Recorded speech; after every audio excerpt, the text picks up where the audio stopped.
Bonjour à tous. Alors dans cette vidéo, je vais vous expliquer comment on peut créer une application multiplateforme, donc Apple, Android et Windows Phone, avec des outils et qui permettent en plus qu'on la code en langage web, donc sans connaître forcément le Java et l'Objective-C.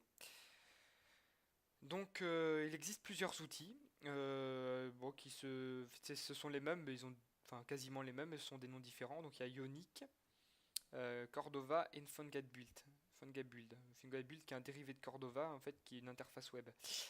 Donc moi je vous ai présenté PhoneGap Build, c'est avec quoi je code toutes mes applications mobiles.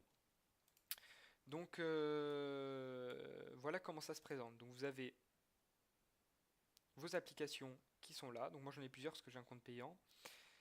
Et en fait donc ça c'est l'interface pour build une appli. Donc là vous ajoutez votre code et ça vous permet de build sur Windows Phone, sur Apple, sur Android. Et moi Windows Phone je l'ai pas fait pour cette appli. Là vous avez les plugins. Donc les plugins c'est ce qui vous permet d'avoir des interactions entre votre application et le natif du téléphone. Par exemple, ouvrir la caméra, euh, à faire des achats intégrés, afficher des publicités, accéder aux informations du téléphone, la connexion internet, enfin tout ce qui est possible, imaginable, la liste des contacts, enfin bref, tout ce qu'une application auquel peut accéder. Là, les collaborateurs, c'est cette application à plusieurs et les paramètres. Donc, comment ça se crée une application multiplateforme?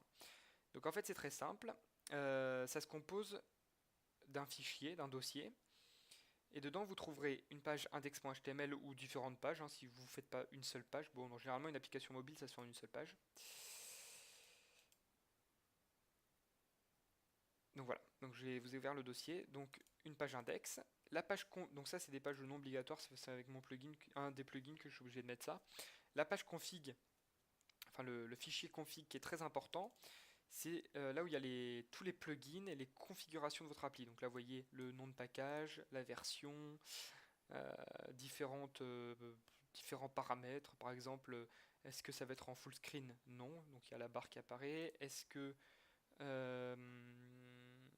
j'ai un splash screen? Oui. Est-ce que je désactive le curseur? Non. Enfin bref, un peu tout. Est-ce qu'on peut tourner le téléphone en position portrait, paysage? Oui. Et là, il y a les différents plugins. Donc, moi, j'ai un plugin qui récupère les informations Internet, un plugin qui permet de scanner les codes barres, un plugin de géolocalisation pour afficher les vidéos YouTube, différents logos, accès Internet, etc., etc. Donc voilà le fichier config. Et après, vous avez un fichier index.html, ou enfin HTML, des plus classiques, comme une page web, comme un site web, avec juste qu'il faut inclure la librairie de Cordova. Voilà. Donc sinon après c'est un fichier des plus classiques avec des pages, etc. Donc voilà. Voilà comment ça se compose. Un fichier config, le JavaScript, l'image et le CSS. Et après vous pouvez accéder en JavaScript aux interactions avec les plugins. Donc par exemple, vous voyez là le plugin notification. Je peux accéder et afficher les notifications dans mon application, afficher les publicités. Et ça, c'est directement des interactions JavaScript entre le code Objective-C et Java et mon application. Donc voilà. Après, de créer une application comme ça, vous pouvez accéder à différents paramètres. Par exemple, quand on clique sur le bouton retour, le bouton menu, quand le devis est ready, donc ça c'est quand votre document est chargé, vous chargez par exemple les plugins, etc. Donc voilà. Et donc ça vous donne une application très réaliste en natif, quasiment.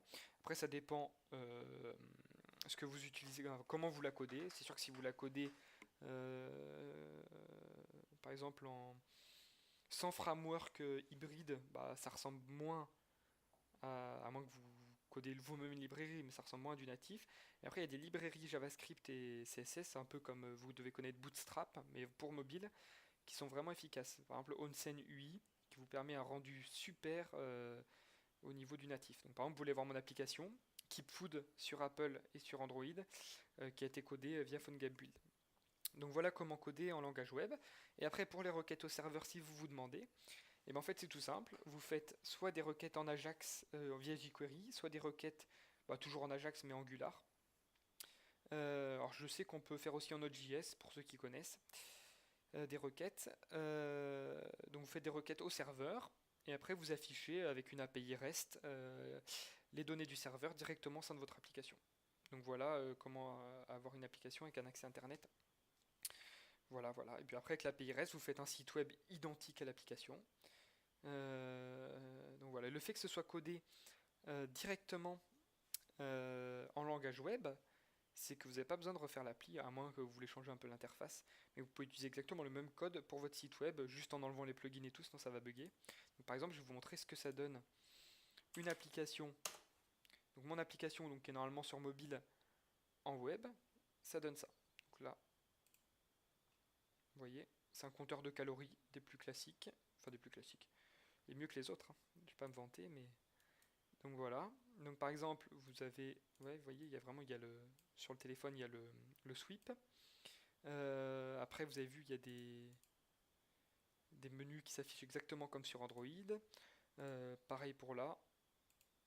Vous voyez, c'est vraiment, comment dire, interactif. Après, par exemple, j'ai fait aussi de l'infinite scroll, comme sur Android.